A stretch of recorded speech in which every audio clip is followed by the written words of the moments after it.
Hello guys. आज थोड़ी सी तबीयत ठीक नहीं है तो थोड़ा सा आवाज़ में दिक्कत आ रही है। थोड़ा वायरल डिजीज हो गई है, सर्दी जुकाम। तो आज मैं बात करने वाली हूँ कि ज़मीनी स्तर से कैसे जुड़े रहते हैं। मैं एक गांव की बिटिया हूँ और मैं गांव की बहू भी हूँ,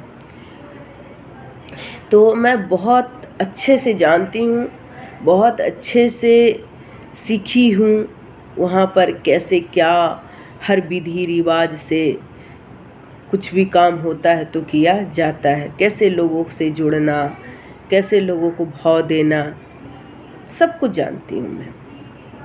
तो मैं आज बात करने वाली हूँ कि ज़मीनी स्तर से कैसे जुड़ा रहा जाए। और ये बात मैं शहरी लोगों के लिए बोलना चाहूँगी कि जो शहर में चले जाते हैं और बिल्कुल अपने गांव को नज़रअंदाज कर देते हैं, मानते हैं कि हम कितने बड़े बादशाह हो गए हैं, हम तो गांव के बारे में कुछ जानते ही नहीं, ऐसे बिहेव करने लगते हैं।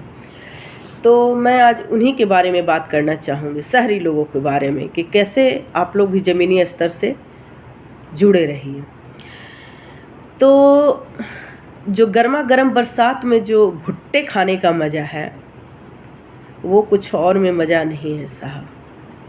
क्योंकि जब हम भुट्टे को खाते हैं तो देखते होंगे कि वो अपने ज़मीनी स्तर से बहुत अच्छे से जुड़े होते हैं, और जैसे मानो कि वो अपनी माँ के कोख में दुबके हुए हों।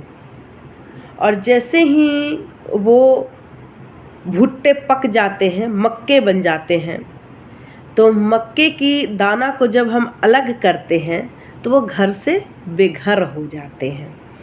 और जब घर से वो बेघर हो जाते हैं, जब उसको जब भूनते हैं ना, तो वो पॉपकॉर्न लोग बोलते हैं, शहरी लोग, हम लोग तो गांव में भुंजा ही बोलते हैं। तो वो जब पॉपकॉर्न खाते हैं तो उसमें लाख मसाला डाल दे, तेल डाल दे, नमक डाल दे, वैरायटी के मसाले डाल दे, लेकिन फिर भी वो मज़ा नहीं आता जो भुट्टे खाने में मज़ा आता है। तो इसीलिए मैं कहना चाहूँगी कि जो भुट्टे का स्वाद है, भुट्टे का स्वाद इसलिए है कि वो ज़मीनी स्तर से जुड़ा हुआ है, अपनी माँ के कोख में दुबके हुए है, लेकिन पॉपकॉर्न बेघर हो गया है, उसमें वो मज़ा नहीं है। और मैं यही बताना चाहती हूँ शहरी लोगों को, जो गांव से ही गए हैं और जाके शहर में जाके बस गए हैं और कहते हैं कि गांव वाले तो दम बुद्धू के बुद्धू रह गए। वही गांव की मैं भी बेटी हूँ, अब मुझे भी बोल ही रहे हो आप लोग कि बुद्धू के बुद्धू। अब जो बोलो साहब, सबको राम राम।